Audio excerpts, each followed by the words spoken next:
welcome to another episode of EV Riders. This week we've got a brand new, and by brand new I mean just a few weeks old, Rivian R1S with the quad motor setup. And Buddy is the owner of this beautiful new Rivian. Buddy, tell me why you got it first off. So I owned a Model 3 Performance. I've owned a Model X Plaid.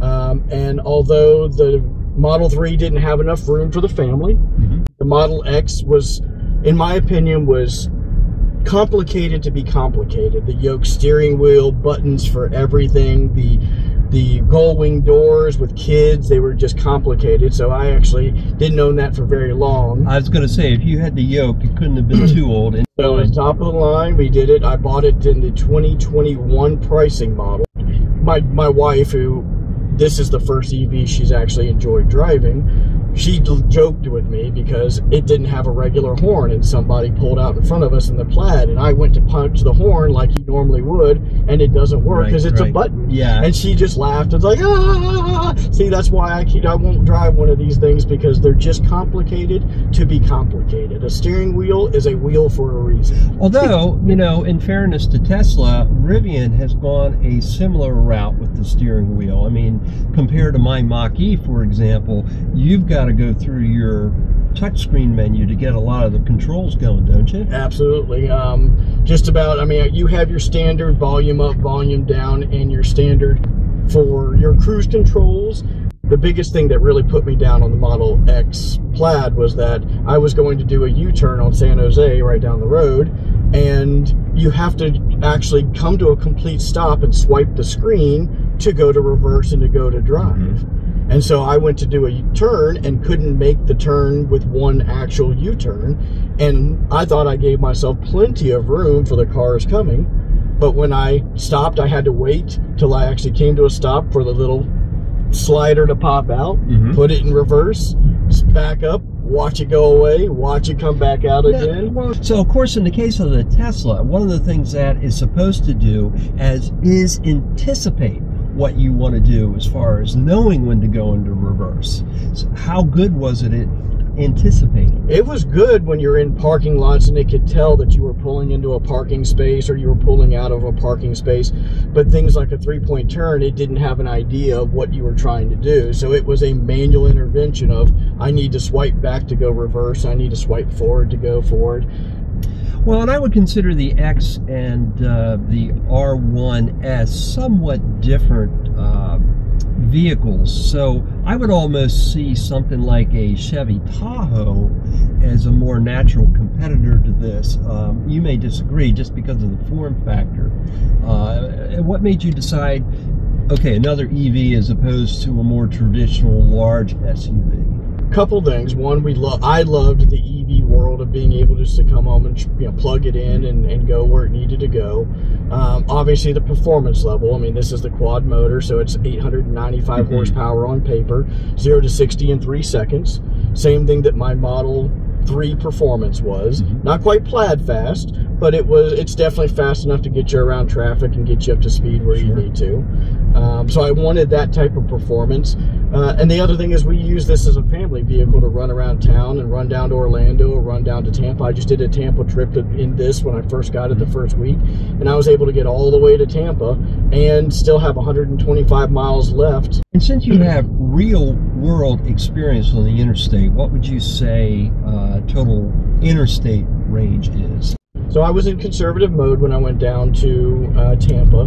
Most of it was on I-75 going down. Realistically, with this in conservative mode, I do think that you could get probably right around 300 miles out of it. Excellent. It claims 338 when you're 100% charged in conservative mode, but the highway obviously takes some of that away, it being at 70 to 75 miles an hour all the way down to Tampa.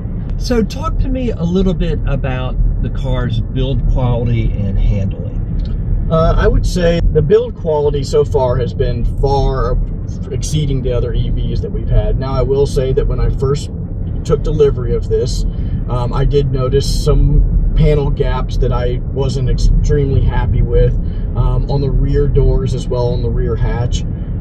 So I would say that they could have done a better job potentially of actually doing a pre-delivery check and seeing that and maybe done it, because it didn't take them long to fix it once it was down there. But the closest service center for Rivian is in Orlando right now, so it did require a trip down to Orlando for the vehicle to get those things fixed. Let's go ahead and talk about the two infotainment systems. Go ahead and compare Rivian and Tesla. How do they compare? This is where I think Tesla still has a leg up on everybody, because they've been doing it for so long. Rivian's had a real big push from the beginning that they weren't going to use other companies' technology, simply so that they did not get limited to what their upgrades and when their upgrades were going to be. So unlike Tesla that will use Google Maps, and unlike some of the Spotify's that they will incorporate into Netflix that they incorporate into their systems, Rivian doesn't do that. Rivian specifically has said we're going to use open source or our own software for everything we do, and that's so that we don't get locked down by another manufacturer of when we can upgrade and what we can do. So there's no Apple CarPlay, there's no Android Auto, there's no Google Maps. Well, and I want to stop you there because the last Rivian owner I interviewed, I got the feeling that he felt at that time the Achilles heel was the navigation was not as strong as some of the competitors. What's your opinion? 100% agree on that. Matter of fact, my wife went to take this down to the beach to go to a doctor's appointment, and it pushed her down all the way down Beach Boulevard, all the way down a very roundabout way, especially at 4 o'clock in the afternoon, because it didn't even know that the 295 extension had been there already. So there are many people still complaining that there are things 4 or 5 years old that still aren't on this system, that obviously with a Google Maps update, it's typically there within 30 days of it existing. Right. The adaptive cruise control, how's the lane keep, how's hands-free? Talk to me about that and how compared to Tesla. Sure. I would say that the actual, just the regular cruise control with the, the self-guiding is on par with Tesla. I drove it to Tampa. It had no issues at all. It did a really good job. As for the Driver Plus system, which in my opinion is more of like a super cruise, not necessarily a full self-drive or even an enhanced autopilot comparison, because it only allows you to do it on highways that it's mapped. So but now you compared Super Cruise, so it's true hands-free then. You don't have to tug at the wheel every once in a while. No, but you do have to put a hand on it, and that's I think the biggest difference between the positive difference with Tesla.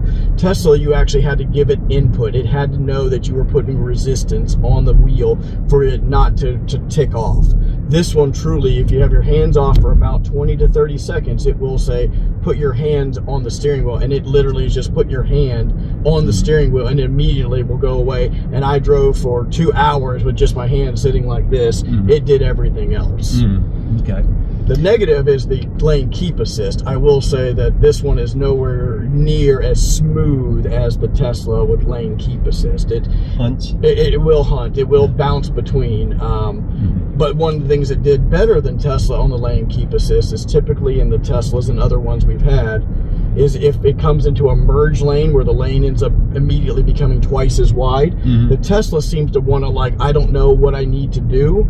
This one hangs to the left-hand side of that merge, so it doesn't bounce around nearly as much in a merge lane that the Teslas and other EVs have done. Okay, and since we are talking between the two vehicles, talk to me about handling, if you've had any chance to put either vehicle through its paces, and curves and such. Either one have a distinct advantage in hugging the road? I would definitely say that the Teslas have a better handling right off the bat. This one I typically keep in comfort mode, so I put it in. This has got many modes. This has got an all-purpose mode, an off-road mode, a rock crawler mode, a rally mode, a drift mode, a sand mode. It's got a sport mode. So in Tesla, you put it in sport mode, you're going to be extremely tight, and it's pretty comparable in here, but it becomes extremely rough driving down regular roads in this one in sport mode. The difference would be is in the Teslas, even in normal mode, you still you still felt really tight for most of the turning and such. This one is much more, tries to be a luxury vehicle, more Cadillac, keeping you from porpoising like the Tesla would do in some cases. This one's just much more of a smooth drive. Well, I noticed you had a boat in your driveway. Have you had a chance to tow the boat with either, and impressions on which is the better tow vehicle, if so? So we couldn't tow it with the Model, I mean, you might have been able to tow it with Model X, but it would have been tight. Model X is a 5,000 pound towing capacity. That is a 21-foot boat. Full gas, full everything ready to go is right around 4,900 pounds. So we didn't ever try it with this one, or with the Model X. This one's got the 7,700 pound tow rating. So we have not towed with it yet, but our expectation is that we will be towing, which is one of the reasons that we got out of the X, was that it was complicated to be complicated, but it really could fulfill that close towing. You know, we do racing, so we have an open car trailer with the car on it. It's about 6,000 pounds. Okay. None of that would have been able with the Model X, where it is capable, although obviously you take the EV, the battery hit will do it. And I'm assuming you're going to do primarily nearby towing, where you're not going to need to worry about unhitching. Right. Now let's talk a little bit about this as an SUV. Forget about the EV aspect, because this has got a lot of innovation just as an SUV. So talk to me a little bit about some of the things in your mind that might set it apart from competitors, whether they're gas or electric. Well, I think one of the biggest things is, with this one being the quad motor, is that it's got full control from an electronic standpoint for its suspension, for its wheels. So once again, automatic for the top. And this goes back to the Land Rover days, where you actually have a flip down tailgate, which is nice. It is a 3-row. The 3rd row is currently down. It is a manual where you pull up the little piece and push them down. In the back, cup holders and USBs, as well as you get your 2nd row. So you can push one of those down and it will flop down. You can do both sides and go completely flat. You also have an air pump. Comes with an air pump kit. So underneath your rear piece, you've got an air pump kit that comes stock from.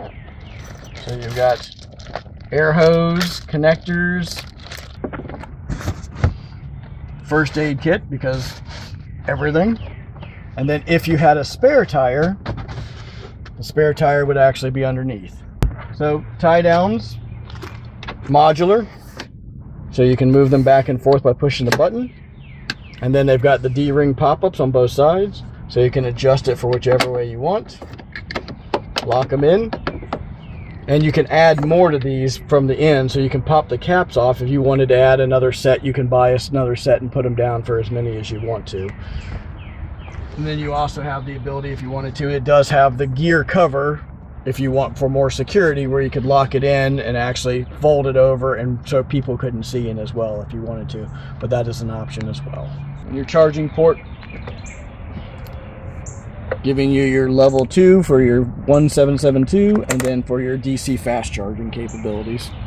So when you bring these up, these are fully adjustable, as well as adjustable front and rear to give more leg space to the rear seats, or to give more space depending on what you do. And then of course you've got your pull down for your cup holders and for charging as well. This one did come, I did order this one with the underbody kit, so it's got the metal protectors underneath as well as the tow hooks around.